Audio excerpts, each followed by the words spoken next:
اسماعیل بن ابراہیم یعنی ابن الیہ نے ابو حیان سے، انہوں نے ابو زرعہ بن عمر بن جریر سے، اور انہوں نے حضرت ابو ہریرہ رضی اللہ عنہ سے روایت کی، کہا رسول اللہ صلی اللہ علیہ وسلم ایک دن لوگوں کے سامنے تشریف فرما تھے۔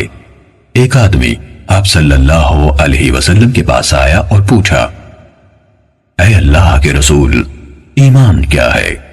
آپ نے فرمایا، تم اللہ تعالیٰ، اس کے فرشتوں، اس کی کتاب، قیامت کے روز اس سے ملاقات، اس کے سامنے حاضری اور اس کے رسولوں پر ایمان لاؤ، اور آخری بار زندہ ہو کر اٹھنے پر بھی ایمان لے آؤ۔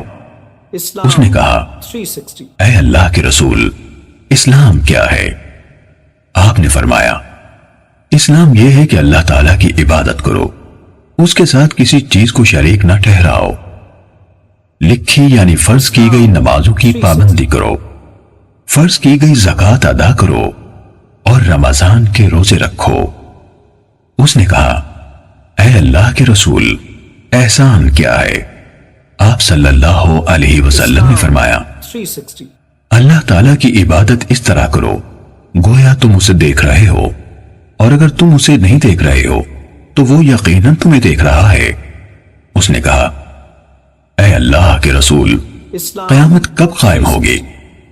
آپ صلی اللہ علیہ وسلم نے فرمایا، جس سے سوال کیا گیا ہے وہ اس کے بارے میں پوچھنے والے سے زیادہ آگاہ نہیں، لیکن میں تمہیں قیامت کی نشانیاں بتا دیتا ہوں۔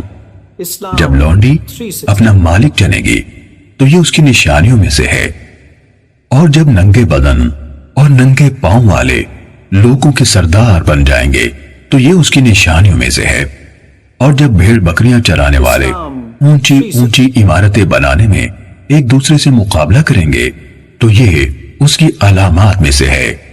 قیامت کے وقت کا علم ان 5 چیزوں میں سے ہے جنہیں اللہ تعالیٰ کے سوا کوئی نہیں جانتا ہے۔ پھر آپ صلی اللہ علیہ وسلم نے یہ آیت پڑھی، بے شک اللہ تعالیٰ ہی کے پاس قیامت کا علم ہے، وہی بارش برساتا ہے، اور وہی جانتا ہے کہ ارحام یعنی ماؤں کے پیٹوں میں کیا ہے۔ کوئی زیرو نہیں جانتا کہ وہ کل کیا کرے گا، نہ کسی متنفس کو یہ معلوم ہے کہ وہ زمین کے کس حصے میں فوت ہوگا۔ بلا شبہ اللہ تعالیٰ علم والا خبردار ہے۔ حضرت ابو ہریرہ رضی اللہ عنہ نے کہا، پھر وہ آدمی واپس چلا گیا تو رسول اللہ صلی اللہ علیہ وسلم نے فرمایا، اس آدمی کو میرے پاس واپس لاؤ۔ صحابہ کرام رضی اللہ عنہم اسے واپس لانے کے لیے بھاگ دوڑ کرنے لگے تو انہیں کچھ نظر نہ آیا۔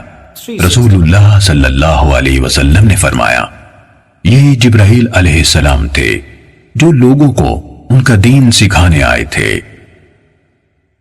صحیح مسلم حدیث نمبر 97۔